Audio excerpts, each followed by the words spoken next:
फर्रुखाबाद में भाजपा विधायक सुशील शाक्य ने बड़ा बयान देते हुए कहा है कि भाजपा की स्थापना जिन लक्ष्यों को पूरा करने के लिए हुई थी उनको वो पूरा कर रही है। आने वाले समय में समान नागरिक संहिता का विधेयक भी आने वाला है और अब उसकी ही बारी है।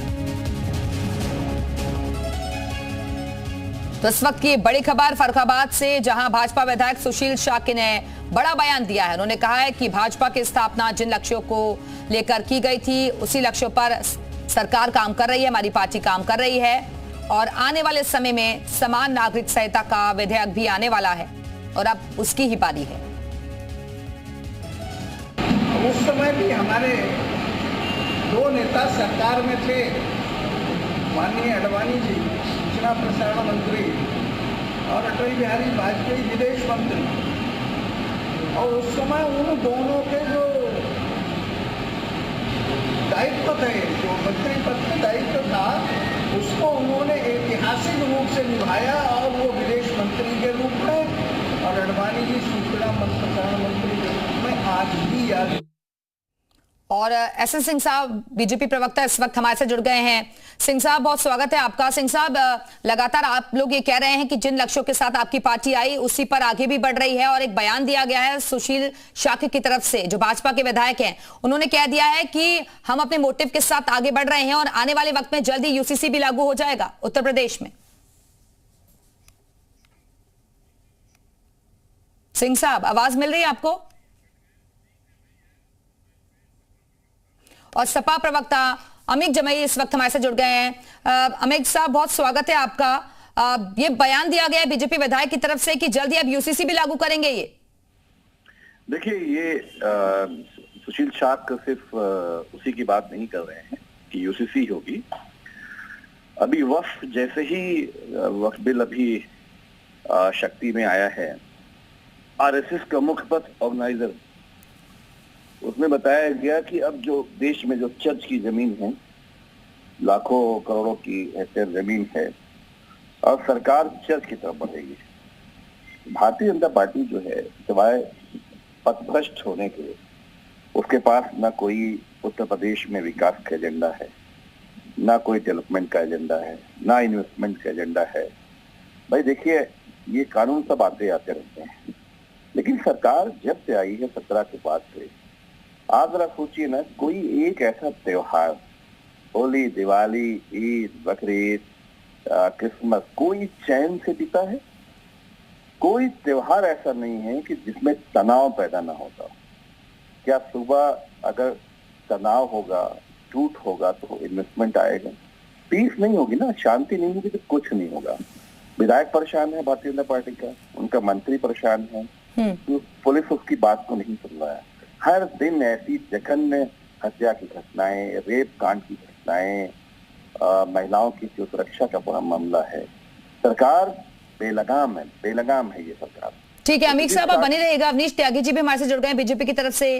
अभी आपने सुना त्यागी साहब, वो कह रहे हैं कि असल मुद्दों पर आप लोगों का ध्यान नहीं और सिर्फ धार्मिक मुद्दों को आप उठाते हैं। अब यूसीसी लाएंगे क्या?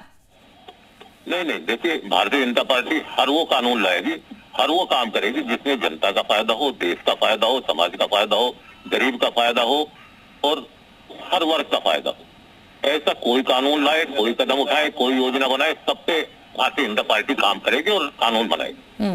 तो अगर इस तरह की भी जरूरत पड़ेगी वो बनाएगी। देश को बचाना है, देश को बढ़ाना है, तो हर कानून भारतीय जनता पार्टी लेकर आएगी। जमई साहब, जवाब दे दीजिए। वो कह रहे हैं देश को बढ़ाना है तो कानून लाना होगा, फिर देश को जगाना है। यूसीसी उत्तराखंड में बना है तो कौन सा उसमें देश का कौन सा फायदा है? एंटी मुस्लिम, सिवाय मुस्लिम, जैसे अगर आप कोई कानून बनाते हैं, आप कहते हैं ये कानून सबके लिए। अब जैसे वक्फ बोर्ड में आपने ये तय किया कि जो वक्फ बोर्ड होगा उसमें नॉन मुस्लिम मेंबर्स होंगे, तो क्या ये बताया जाए कि जितने भी हमारे हिंदू तीर्थ बोर्ड है, सिख बोर्ड है, क्रिश्चियन बोर्ड है, उसमें भी नॉन क्रिश्चियन, नॉन हिंदू या किसी हिंदू बोर्ड में मुसलमान मेंबर हो सकता है? क्योंकि अब तो अन्य राज्य सरकारें भी अमेंडमेंट करके उसके अंदर किसी भी दिन किसी मंदिर के ट्रस्ट में दलित को मुखिया बना देगी।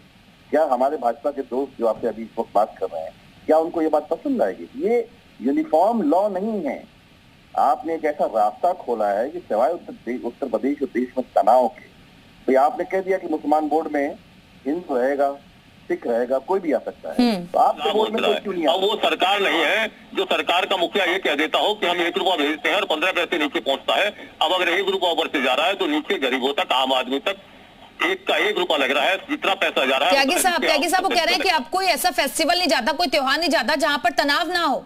हर चीज में आप लोग विवाद लाते हैं। कोई तनाव अब नहीं है। ये भारतीय जनता पार्टी की सरकार है और खासतौर से मैं उत्तर प्रदेश का हवाला दूंगा कि अब कोई दंगा यहाँ नहीं करता। दंगाइयों के लगाम लग गई है, दंगाइयों के हौसले खत्म कर दिए गए हैं। उनको हौसला देने वाले उनको जनता ने खत्म कर दिया है। जो दंगाइयों को संरक्षण देने थे उनको जनता ने सत्ता से बाहर कर दिया है और सत्ता से बहुत दूर कर दिया है। तो अब पूरे अमन से त्योहार मनते हैं, शांति से त्योहार मनते हैं, भाईचारे से मनते हैं। कोई दंगा नहीं, अपराधियों पर लगाम लग रही है, माफिया गर्दी। अमित साहब वो कह रहे हैं कि राजनीतिक रोटियां आप लोग सेकते हैं, लोगों को भड़काने का काम आप लोग करते हैं। उनको दिक्कत हो रही है। अमित साहब, हमारे जो मित्र भाजपा के हैं, इनको अपनी ही सरकार का जो एनसीआरबी का डाटा है, एनसीआरबी डीजीपी भेजता है दिल्ली केंद्र सरकार को, जिसमें कहा गया कि रेप में उत्तर प्रदेश नंबर 2 पर है, अपहरण में नंबर 1 से, बच्चों के खिलाफ जो अपराध है उत्तर प्रदेश नंबर 1 पे है। देखिए जो अपराध हो रहे हैं, जो अपराधी हैं, उस पर कठोरतम कार्रवाई करने का रिकॉर्ड अपने मुख्यमंत्री जी का है और मुख्यमंत्री जी का अपराधियों से निपटने का, माफियाओं से निपटने का मॉडल पूरी दुनिया में चर्चित है और पूरी दुनिया में मशहूर हो रहा है और लोग उसे अपना रहे हैं। उससे शांति बन रही है, सुरक्षा बन रही है और अमन चैन का माहौल देश में बना है। ठीक है, चलिए बहुत बहुत शुक्रिया आप दोनों का हमारे से जुड़ने के लिए। तो अब समान नागरिक संहिता की क्या बारी है।